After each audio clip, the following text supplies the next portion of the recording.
Welcome to session 4 on our series of connection-based wellness. We have Joel Pukalo with us from Family Life Psychology, and he's going to be leading us in a session that talks about relational wellness in our lives. This is a very important area, as if we get this pillar right, it helps in all those other areas. And so you don't want to miss this. Be sure to stay tuned because Joel is going to give us some tips and strategies for moving towards healthy relationships in our lives, mentoring and coaching, and having healthy boundaries with people. So you don't want to miss this video. If you haven't checked out the introduction video to this series, you're going to want to make sure you go back and check that out before proceeding with this series, as that introduction video is going to really help you get a really good base of knowledge as you move forward in these areas of wellness in your life. So if you haven't checked that out, I would encourage you to do that before proceeding with this video.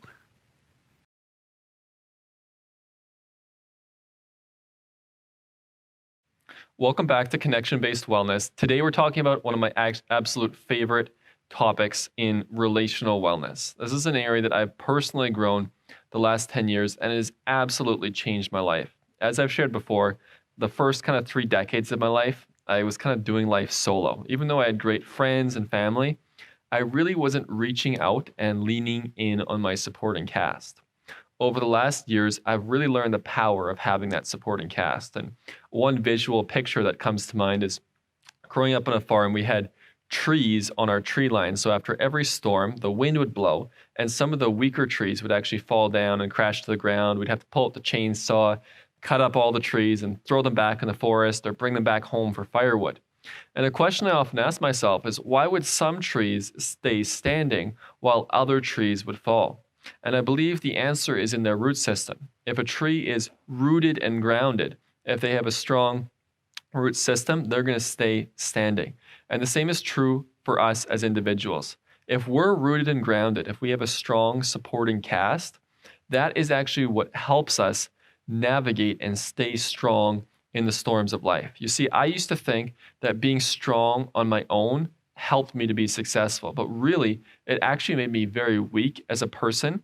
And when the storms of life came, I was more subject to crashing, falling, and really struggling.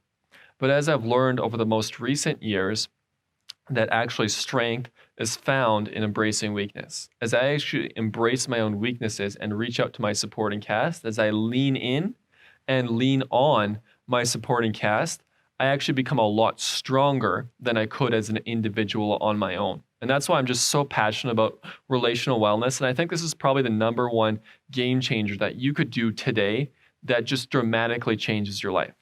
And probably chances are you have some people in your life who you could lean on.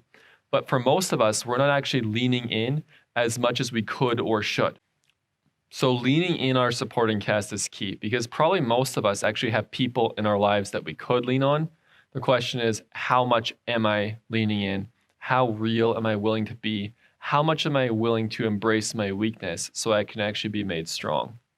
So that really is so key. And I think relational health is probably the biggest thing, as I shared, that has absolutely changed my life.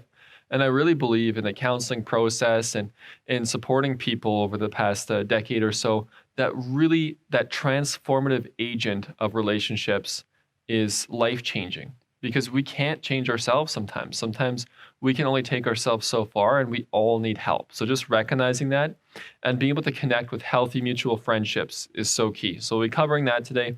Healthy mutual friendships, mentoring and coaching, and navigating negative interactions. So minimizing draining people. In terms of having healthy friendships, we've got givers and takers, people who fill us up and people who drain us. So being just mindful, if you would to grab a sheet of paper as usual, hopefully you've got your phone handy or sheet of paper and a pencil and just draw a circle again. You can draw a cup too if you want, whatever you prefer. But I like to think of a cup in terms of who are those people today who are filling you up. Inside the circle or inside the cup, write their names down. These are the people you want to be spending time with. These are the people who are encouraging you, who are helping you in your journey, and recharging you as well. Give you a few minutes to write those down and press pause and come back to it once you have at least 5 names down. And if you don't have 5 names, sometimes we're on a journey and we might just feel disconnected and at a loss with whether it be friends or family or others. I just encourage you to brainstorm people who you think could potentially be on that list for you or who you'd like to move towards as well. The next piece is, once you have those 5 names of positive people, let's think of some of those draining people. So on the outside of the cup or outside of the circle, write down 5 names of people that are kind of draining. And they might be kind of people kind of on both lists. Maybe they overlap on both sides, because I know some people in my life, they're awesome, amazing people, family and friends. I love them dearly, but hanging out with them is sometimes draining. Other times it's encouraging. So just kind of being aware. A draining person isn't a bad person or necessarily a negative person in your life. It's just someone who you're really pouring out to, and it can take your energy or zap your energy being around them. They're good people to have in your life, as we said before. Healthy mutual friendships. It's good to have people who are both givers and takers in our lives. At the same time, that would be a symbiotic relationship. If any of you remember from science class, there's mutualism, commensalism, and parasitic relationships. Mutualism, both people benefit. That's what we want. Commensalism, one person benefits, the other person's kind of neutral. They're not harmed. So an example of that would be, I have friends who I help them, but they don't really help me. And that's okay, because we're supposed to have those types of relationships as well. The final area is a parasitic relationship. We kind of want to avoid that. The person is hurting us and we're helping them, or vice versa. That's not awesome. Being aware of those parasitic relationships and being able to kind of minimize the influence of those people in our lives is key. We want to build on the positive and spend time with people who are mostly encouraging and uplifting, as well as have mutual investments. So we want to be in relationships where both people are willing to invest. So ideally, those people in your inner circle, or those maybe 4 or 5 people who are closest to you, should be people who are building you up, and maybe you're building them up as well. It's good, as we can see in the next session, to have mentors and coaches. Friends, it's kind of mutual. Mentors and coaches are people who are kind of pouring to us. They're a supporting cast of a small trusted group of friends and mentors, which we talked a lot about through this curriculum, because it's so important to have those people.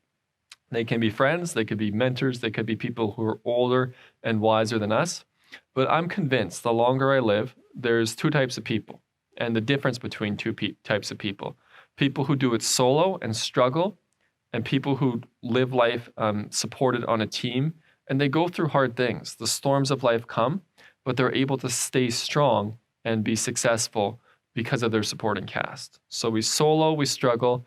In our supporting cast, we achieve success. We still go through hard things. We're not immune to life's difficulties, but we'll be successful and be able to stay the course as we lean into those other people. And the biggest things in leaning in are staying connected and asking for help. Those are 2 challenges. In life, we often get busy and just naturally sometimes can just drift from other people who support us and care for us. And it's hard asking for help sometimes. But learning to do those 2 things, stay connected, but being intentional, maybe weekly connecting with people in your supporting cast or bi-weekly, and asking for help. When you're having a hard time, being intentional about reaching out. I would say those are 2 keys. Those are 2 takeaways that you can star, underline, and highlight, and just find practical ways to do that. I find for myself, I'm actually pretty good at asking for help in my personal life. With friends, if I'm struggling, I reach out. It's actually harder for me to ask for help in my work life, or sometimes with my kids. I feel like I should have it all together with them or something. So I think we all have areas that are naturally easier for us to ask for help, and areas that are more challenging. So just being really aware of those challenging areas where you feel like I tend to be more solo. Here's a funny one from me. You guys will probably laugh at this one. Fixing things or doing things at home. A couple summers ago, we got a new house and I was moving about 40 yards of dirt, which is a ton of dirt, a lot of dirt, a few small dump truck loads full from our front yard to our backyard to put in some sod.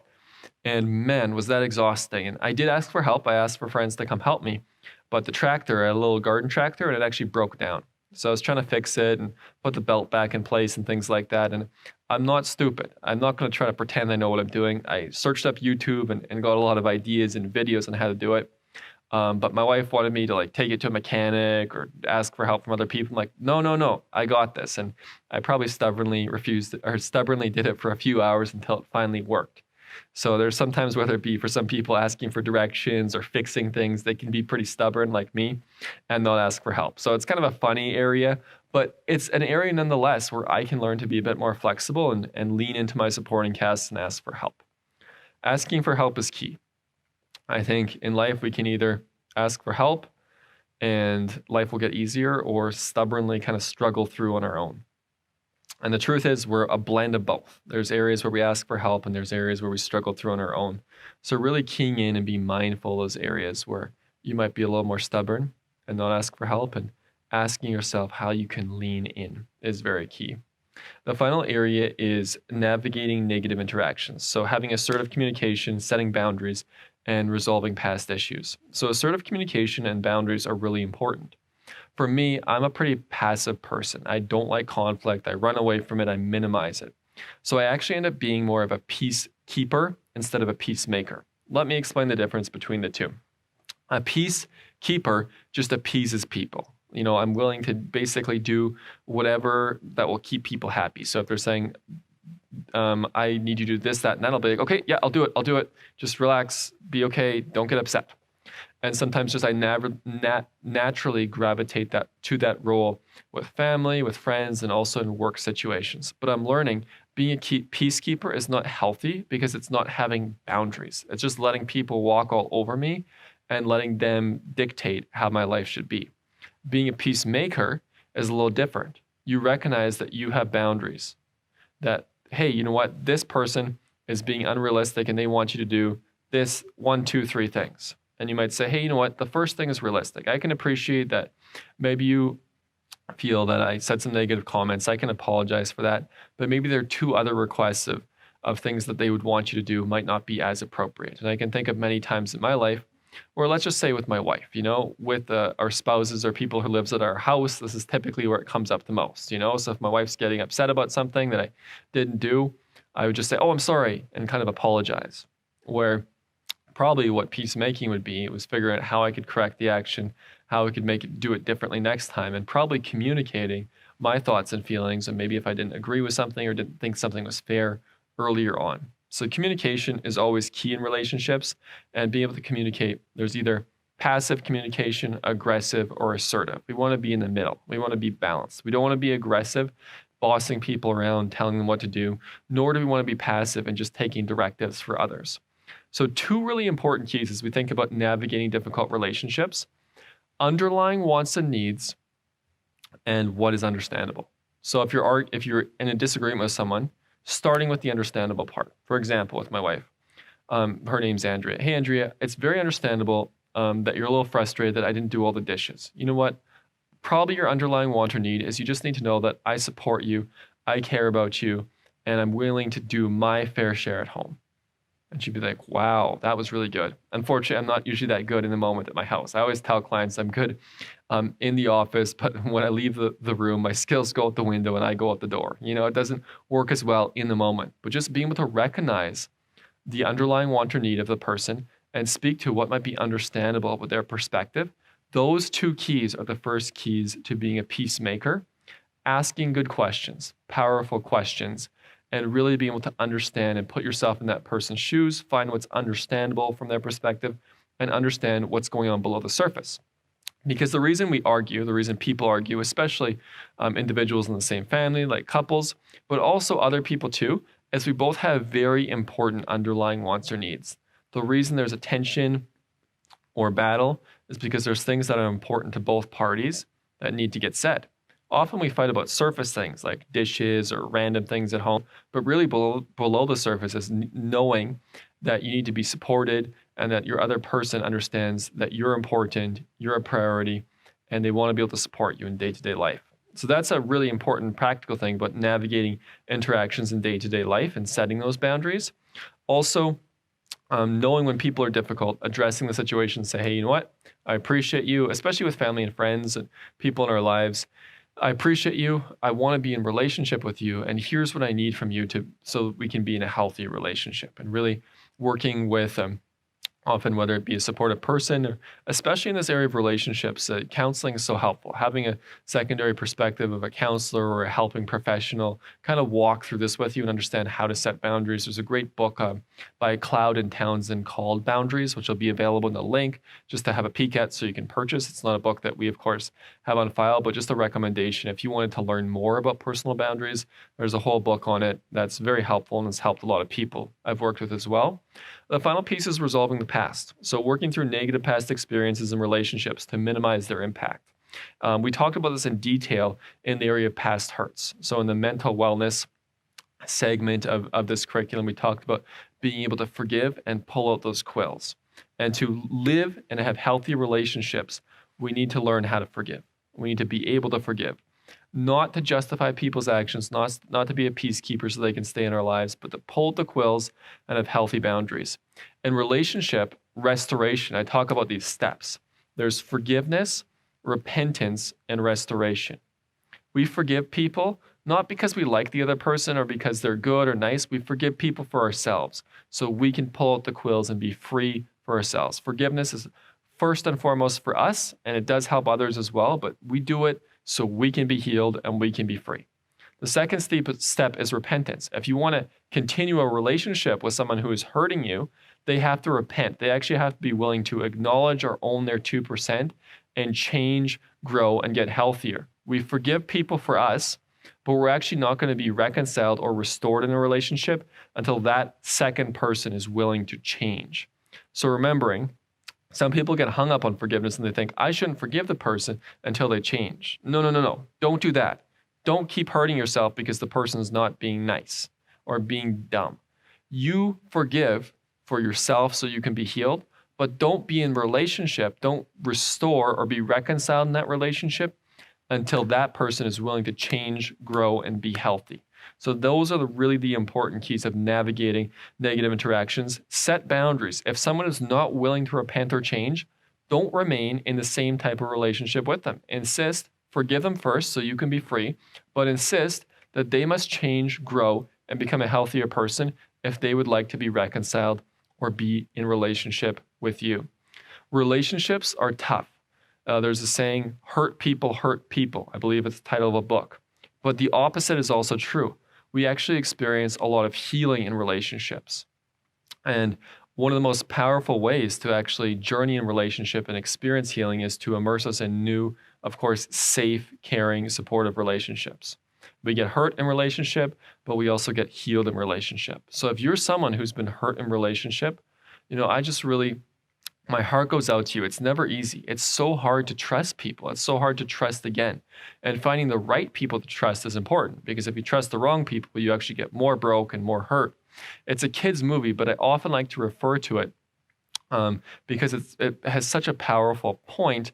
The movie Maleficent. It's a story of this individual who gets really hurt in relationship. They get their heart broken and just really backstab.